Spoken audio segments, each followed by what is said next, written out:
Hello everyone, myself Namatullah Hanif Mullaji. I am assistant professor in ICS College Care. First of all, welcome you all of you in SYBMS. I am going to take your subject in SYBMS, strategic management. Let's see what is meant by strategy and management. Help our presentation.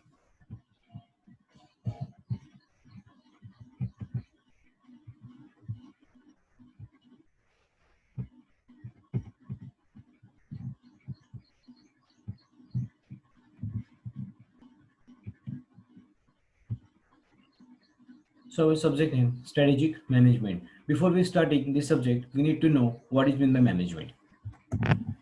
So definition of management, the process of dealing with or controlling things or people. Or management is an art of getting things done through people or others. जब हम किसी से काम करवा के लेते हैं, हमारी कंपनी में बहुत सारे employee, human resource, financial resource, physical resource, ये सारे लोगों से काम करवा के लेना यानी मैनेजमेंट करना।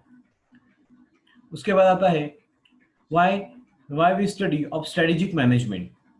क्यों ज़रूरी है हमें स्ट्रेटेजिक मैनेजमेंट की स्टडी करना?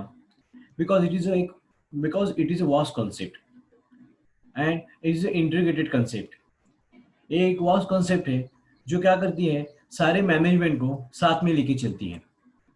जैसे कि marketing management, financial management, HR management, retail management, logistic management, every management come under the strategic management.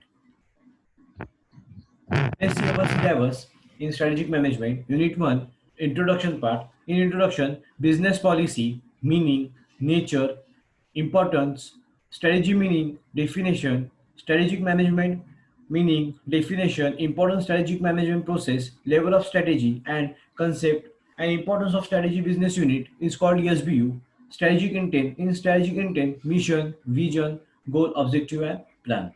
Our next unit, strategy formulation. Unit 3, strategic implementation. And Unit 4, strategic evaluation and control.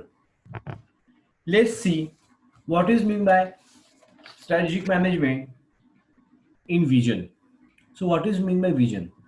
See, every company have a one vision. हर एक company का एक vision होता है जिसके लिए company हमने बनाई है, और हमारी कंपनी जहां पहुंचनी है उसके लिए हमें विजन पूरा करना पड़ता है.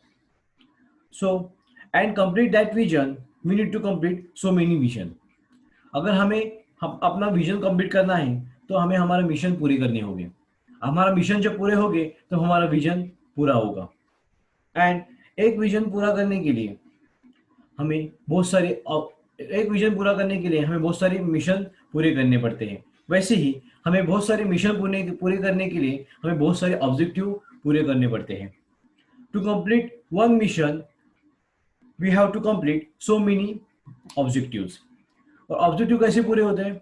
ऑब्जेक्टिव पूरे होते हैं हमारे प्लान से. अगर हमारे प्लान्स डिफरेंट होंगे, हमारे प्लान बहुत होंगे, तो हम प्लान से क्या करेंगे? ऑब्जेक्टिव तक पहुंचेंगे. तो ऑब्जेक्टिव पूरे होंगे तो वैसे हम मिशन पूरा करेंगे. और मिशन पूरा होने के बाद हम हमारा विजन जो है, जो इसके लिए हमने कंपनी शुरू की है, वो हम पूरा करेंगे. ठीक है. सो ऑब्जेक्टिव पूरे करने के लिए बहुत सारे प्लान जरूरी होते हैं. जब हम स्ट्रेटेजी की बात कर रहे हैं, स्ट्रेटेजी मैनेजमेंट की जब हम बात कर रहे हैं, तो उसके अंदर एक वर्ड छुपा है, वो है स्ट्रेटेजी. स्ट्रेटेजी मतलब क्या? प्लान, ना कि small plan. So long term के लिए हम क्या कहते हैं? लॉन्ग टर्म प्लान के लिए हम कहते हैं स्ट्रेटेजी.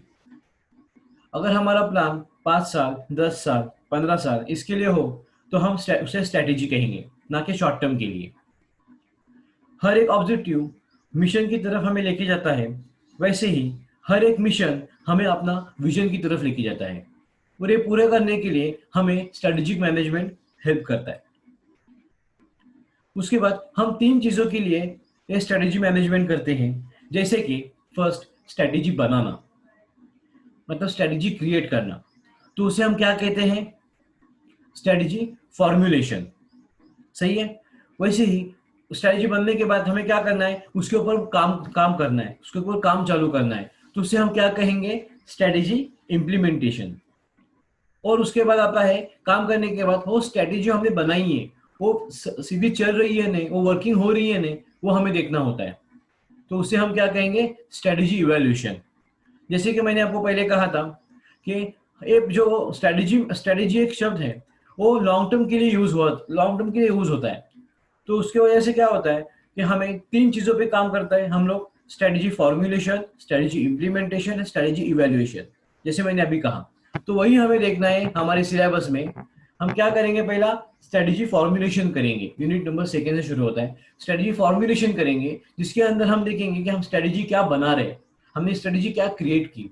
उसके बाद आता है स्ट्रेटेजी इम्प्लीमेंटेशन।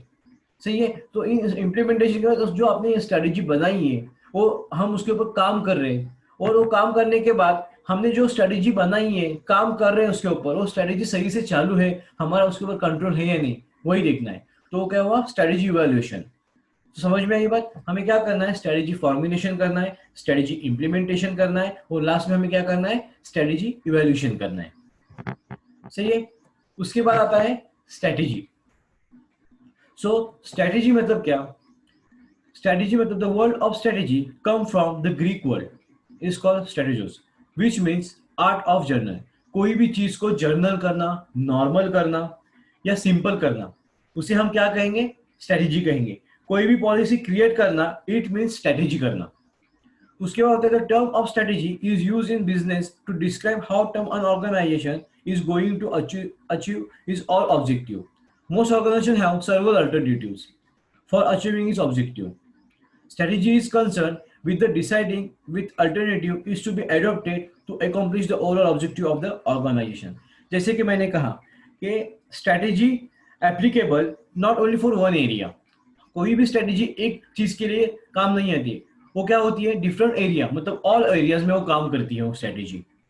और उसके बाद क्या कहा उन्होंने कि हमें अगर स्ट्रेटेजी हम बना रहे तो उसके अंदर हमें डिफरेंट अल्टरनेटिव्स रखने हैं।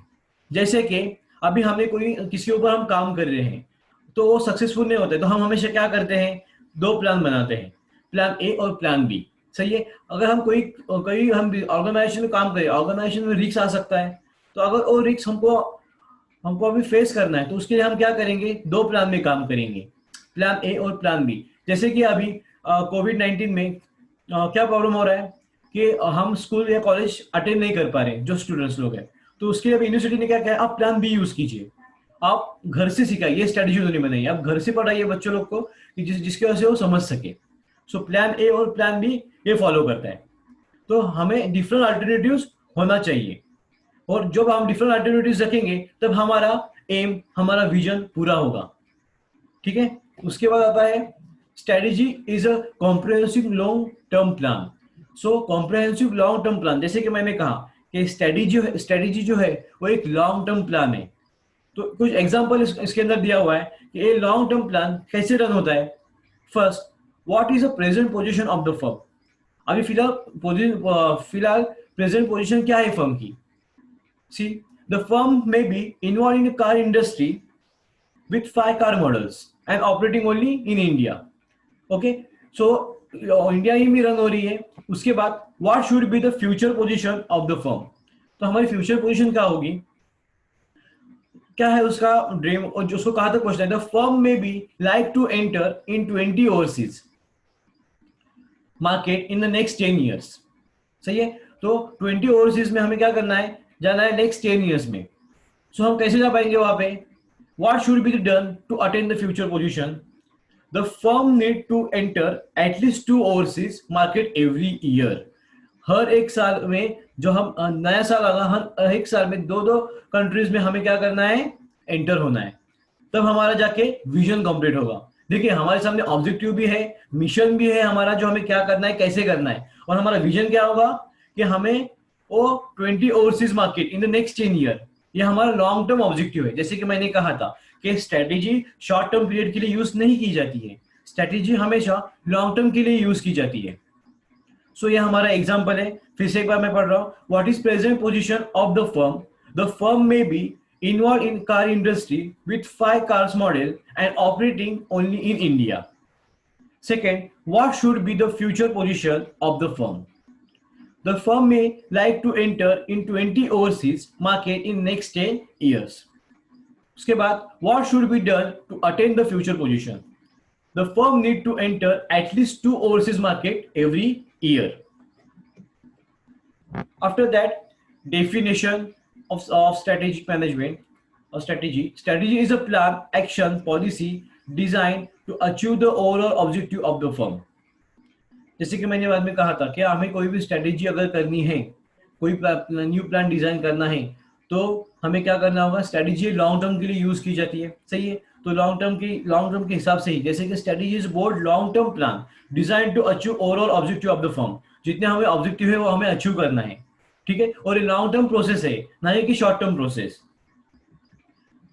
उसके बाद है बिजनेस पॉलिसी। सो स्ट्रेटेजिक मैनेजमेंट में बिजनेस पॉलिसी, जैसे कि हमने बाद में इंट्रोडक्शन में देखा था कि बिजनेस पॉलिसी से शुरू होती है strategic management. So business policy deal with decision regarding the future on ongoing enterprise. Such policy design are take that the level after carefully evaluating the organization's strength and weaknesses in the terms of product, price, quality, leadership, position, and resources, etc. in relation of its environment. जैसे कि business policy क्या होती है हमेशा, कि business policy वो decision होता है जो कोई भी एंटरप्राइज उसके फ्यूचर के बारे में लेता है। यानी कि अगर हमें कुछ शुरुआत करना है, हमें कोई पॉलिसी क्रिएट करनी है, तो वो ऑर्गेनाइजेशन क्या करती है, यहाँ के टॉप लेवल मैनेजमेंट वो फ्यूचर के बारे में डिसाइड करती है। सो टॉप लेवल मैनेजमेंट की क्या क्या जिम्मेदारी होती है कि हमें वो पॉलिसी कैसे चलाना है, कैसे रन करना है, ये टॉप मैनेजमेंट की रिस्पॉन्सिबिलिटी होती है। उसके बाद हमें क्या करना है, हमें ऑर्गेनाइजेशन की वीकनेस और स्ट्रेंथ को ध्यान में रखते हुए ए टर्म्स पे काम करना है कि हमारे और जितने ऑर्गेनाइजेशन की वीकनेस है, स्ट्रेंथ है, उसके ऊपर हम काम करके हमारी बिजनेस पॉलिसी हम बना सकें। उसके बाद हमें क्या करना है, और हमारी जैसे ही लीडरशिप पॉलिसीज है, लीडरशिप पॉलिसीज, उसके बाद आता है हमने जिस चीज के ऊपर काम किया है, लीडरशिप पॉलिसीज हो या कौन से डिफरेंट पॉलिसीज हो, उसके ऊपर हमें काम करना है। हमें इन्वायरमेंट के हिसाब से हमें अपनी पॉलिसी चेंज करनी है, ठीक है। वही पॉलिसी हमें हर साल नहीं यूज करनी है, हर ऑर्गेनाइजेशन की तरह हमारी पॉलिसी सेम नहीं होनी चाहिए। हमें क्या करना चाहिए कि हमारी जो पॉलिसी है वो हमें हर साल चेंज करना है, ठीक है। और पॉलिसी कैसे चेंज होगी, जैसे जैसे इन्वायरमेंट चेंज होगा उसी तरह हमें अपनी पॉलिसी भी चेंज करनी होगी। उसके बाद होता है the business policy are the guideline developed by the an organization to govern its to action. They define the limit within the which decision must be made. सो हमें इसके अंदर क्या कहा गया है कि बिजनेस पॉलिसी एक गाइडलाइन तैयार करती है। अभी गाइडलाइन उसके हिंदी में शब्द है नीतियां, नीति तैयार करनी, जो हम बना रहे हैं इसको बनाना कहते हैं, नीतियां, जो नीति तैयार करनी। सो क्या कहा है उन्होंने, हम जो भी एक्शन लेंगे, ठीक है, हम जो भी एक्शन लेंगे वो गाइडलाइन के अंदर, जो नीतियां के अंदर ही लेंगे। उन्होंने एक स्पेसिफिक वर्ड यूज किया उसके लिए कि हम जो भी डिसीजन लेते हैं वो एक लिमिट के अंदर लेंगे, जो हम उसकी लिमिट के बाहर में जाके डिसीजन नहीं लेंगे। जिस पॉलिसी के अंदर हमें काम करना है उसी के अंदर ही हम काम करेंगे, तो हमें क्या होगा, प्रॉफिट होगा, सही है। अगर हमें पॉलिसी के बाहर जाके हम काम करते हैं, अगर मैंने कहा कि हमारी एक इंश्योरेंस कंपनी है, हम लोग लाइफ इंश्योरेंस 1,00,000 में 1,000 में आपको 1,00,000 का दे रहे हैं, तो हम अब जब कस्टमर आएगा तो हम उसको ऐसे नहीं बोलेंगे कि हम 1,000 में आपको 10,00,000 का दे रहे हैं। जो पॉलिसी कंपनी में क्रिएट की है उसी तरह हम आपको अपना इंश्योरेंस प्लान देंगे। एक बिजनेस पॉलिसी होती है जो हमें उसी लिमिट में ही रह के काम करना पड़ता है, ठीक है। तो उसके बाद आता है स्पेसिफिक। सो बिजनेस पॉलिसी एक स्पेसिफिक विजन पे काम करती है। अब स्पेसिफिक मतलब क्या, वो policy should be specific on uncertain that implementation difficult. मतलब क्या होता है, हमें पॉइंट टू पॉइंट काम करना है, सही है, कि हमें जो स्ट्रेटेजी हमने बनाई है वो पॉइंट टू पॉइंट वर्क करे। उसका मतलब क्या होता है कि अभी अनसर्टेन कोई भी अगर प्रॉब्लम आता है उसके अंदर, तो हमें वो इजीली सॉल्व होना चाहिए, और जो हम पॉलिसी क्रिएट करेंगे वो लोगों के समझ में आना चाहिए। ऐसा नहीं होना चाहिए कि वो बहुत डिफिकल्ट हो समझने के लिए, नहीं, वो क्या होना चाहिए, एकदम क्लियर एंड स्पेसिफिक होना चाहिए, जो आप लोगों को इजीली एक्सप्लेन कर सको। Next, clear. So policy must be ingenious. It should be avoid use of jargons then should be the miss under the situation and the policy. So policy क्या होनी चाहिए, हमारी बहुत ही क्लियर होनी चाहिए। उसकी वजह से क्या होगा, हमारी पॉलिसी अगर क्लियर होगी तो हम क्या करेंगे, अपना जो विजन है वो इजीली अचीव करेंगे। सो जैसे कि मैंने कहा कि हमारे बिजनेस बिजनेस पॉलिसी के अंदर क्या होता है कि हम जो पॉलिसी बनाते हैं वो इन्वायरमेंट के हिसाब से उसे बनाना पड़ता है। जैसे कि अभी कोविड-19 में एक इंश्योरेंस कंपनी अपनी पॉलिसी अलग नहीं कर रही है। उसने क्या किया, नई पॉलिसी बनाई, एनवायरनमेंट के हिसाब से पॉलिसी बनाई। एग्ज़ाम्पल, वो दे रहे हैं ₹250 का इंश्योरेंस कवर, ठीक है? ये पॉलिसी उनके पास पहले नहीं थी। तो उन्होंने क्या किया कि जैसे कोई एनवायरनमेंट सिचुएशन आई या कोई सिचुएशन ऐसी आई, जिसकी वजह से उनको उनकी पॉलिसी नई बनानी पड़ी। तो इसलिए मैं कह रहा हूँ कि बिज़नेस पॉलिसी नए एनवायरनमेंट के हिसाब से हमें बनानी पड़ती है। जो भी हर साल जो सिचुएशन आए उसके हिसाब से हमें बिजनेस पॉलिसी को रन करना पड़ता है। उसके बाद है business policy are the guideline develop by the organization to govern its action the define and the limit with in which decision must be made. देखिए, गाइडलाइन गाइडलाइन यानी क्या, उसे हिंदी शब्द है नीति। हर एक बिजनेस पॉलिसी नीतियां बनाती है, उनको वही नीतियों से काम करना पड़ता है। उनके ऊपर एक एक लिमिट होती है, वो लिमिट के अंदर ही उनको काम करना पड़ता है। जैसे कि मैंने अभी कहा कि हम एक कंपनी ₹250 की इंश्योरेंस कवर प्रोवाइड कर रहा है, तो उनको ऐसे नहीं बोल सकते कि हम 250 में आपको 1 लाख का इंश्योरेंस दे रहे हैं। हालांकि वो जो इंश्योरेंस बिजनेस पॉलिसी के अंदर वो प्रोवाइड कर रहे हैं, जिसकी अमाउंट है 50,000 कवर, उतना ही उनको बताना पड़ेगा। जो उसके बाहर जाके एक लिमिट के दायरे के अंदर ही वो अपने अपने इंश्योरेंस प्रोवाइड कर सकते हैं, ना कि उससे ज्यादा। मतलब लिमिट में रह के वो अपना काम पूरा कर सकते हैं। उसके बाद है specific the features of the business policy. First, specific policy should be specific if uncertain then implementation is difficult. देखिए, पॉलिसी जो है पॉइंट टू पॉइंट होनी चाहिए और जो समझने में इजी हो, ठीक है? अनसर्टेन मतलब उसके अंदर कोई प्रॉब्लम नहीं होनी चाहिए कि लोगों को समझ ना सके। पॉलिसी अगर इजी रहेगी, इजीली अंडरस्टैंड रहेगी, तो लोग इजीली समझ सकते हैं, ठीक है? और उसके उसकी वजह से क्या होगा, अपनी पॉलिसी जो है इजीली रन होगी और उसकी वजह से अपनी अपनी पॉलिसी आगे जाके जो अपना जो विजन है वो अपना सक्सेस होगा। उसके बाद एक क्लियर सी policy must be unambiguous, it should be avoid use of jargons, connotation, there should be to miss the understanding in following. Policy policy जो है क्लियर होनी चाहिए, उसके अंदर कोई प्रॉब्लम नहीं होना चाहिए। अगर अपनी पॉलिसी क्लियर होगी तो पढ़ने में, और सबसे पहले पढ़ने में आसानी होनी चाहिए। पॉलिसी इजी लैंग्वेज में हो जो लोगों को इजीली समझ सके, ठीक है? इसलिए जो जो भी पॉलिसी पढ़े तो इजीली उसको अंडरस्टैंड होनी चाहिए कि वो पॉलिसी समझ सके। ट्रांसपेरेंसी होनी चाहिए, पॉलिसी के अंदर क्लियर होनी चाहिए, ठीक है? नेक्स्ट पॉइंट है अपना reliable and uniform. So reliable and uniform policy must be uniform enough so that can be efficiently following by the subordinate. जो सबॉर्डिनेट इजीली फॉलो कर सके। उसके बाद अप्रोप्रिएट, क्या होता है इसके अंदर, policy should be appropriate to the present और organization goals.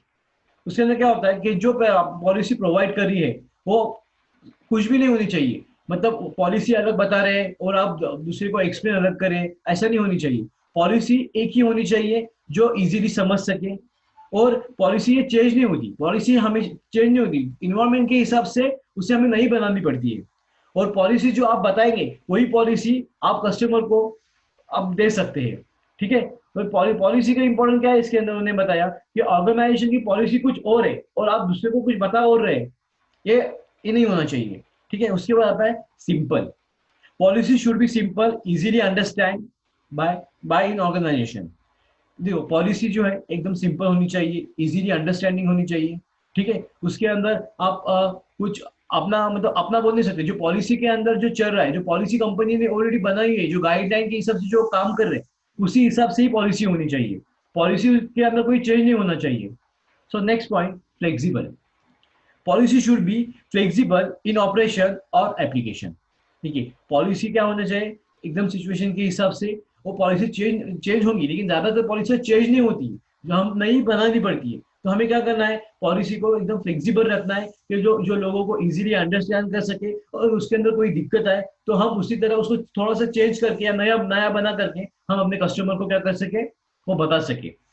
So our next point, long-term perspective. So in long-term perspective, business policy have a long life and formulated with the long-term perspective, they provide stability to the organization. जैसे कि मैंने बताया, ये एक guideline तैयार करती है और जो नीति के हिसाब से जैसी पॉलिसी हमें लॉन्ग टर्म के लिए यूज हो उसके लिए बहुत यूजफुल होती है। सो नेक्स्ट है fulfilment of objective. So business policy is aimed at the fulfillment of the organization objective. Policy provide a framework of action and help of executives to the work towards and the achievement of state goals. जैसे कि हमारा organisation का कोई एक main motto होता है जिसके ऊपर हम काम करते हैं, ठीक है, तो उसे ऑर्गेनाइजेशन के हिसाब से हमें काम करना पड़ता है, वही मोटो पे हम ज्यादा से ज्यादा काम करते हैं। लेकिन ऐसा नहीं होता कि अगर हम एक ही बिजनेस पॉलिसी पे काम कर रहे हैं और दूसरी बिजनेस पॉलिसी की तरफ हम देखते नहीं, उसके उसको भी रन करती है, लेकिन जहाँ से हमें सक्सेस ज्यादा मिल रहा है, जहाँ से हमारा ऑब्जेक्टिव फुलफिल हो रहा है, वहां पे हमारा फोकस क्या होता है, ज्यादा होता है। ठीक है, सो नेक्स्ट है guide for repetitive operations. So guide for the repetitive operation, business policy are formulated to the act of guide for repetitive day the operation. They are best a guide for alternatives that occur frequently and rapidly. इसमें क्या होता है, if we are success, अगर हमें किसी चीज में success मिलता है तो हम वो चीज क्या करते हैं, बार बार करते हैं, टाइम टू टाइम करती है, ठीक है। उसके बाद क्या होता है कि अगर हमें पता है कि हमें लास्ट टाइम इसके अंदर ये पॉलिसी के अंदर सक्सेस मिला था, तो हम क्या करेंगे, वो पॉलिसी को और थोड़ा डेवलप करेंगे और उसके अंदर और आगे जाके थोड़ा काम करेंगे। ठीक है, नेक्स्ट है एप्लीकेशन। सो एप्लीकेशन में क्या होता है, application policy are made for the applicant for all members of the organization, they are made for some specific situation and have to apply it consistently. So application के अंदर क्या होता है, हमने जो बिजनेस पॉलिसी बनाई है, जो रन हो रही है पॉलिसी, उसे हमें हमेशा चालू रखना है। हमें उसके अंदर कॉन्सेंट्रेशन दिखानी है। मतलब क्या दिखानी है, अगर उसके अंदर कोई प्रॉब्लम आता है तो हमें उसे बंद नहीं करना है, हमें चालू रखना है, जिसकी वजह से हमें जो अगर लॉन्ग टर्म के लिए हम उसके ऊपर काम करेंगे तो हमें अच्छा प्रॉफिट मिल सकता है। उसके बाद है स्कोप। स्कोप के अंदर it cover many aspect of business, ये हर एक बिजनेस एस्पेक्ट को कवर करता है।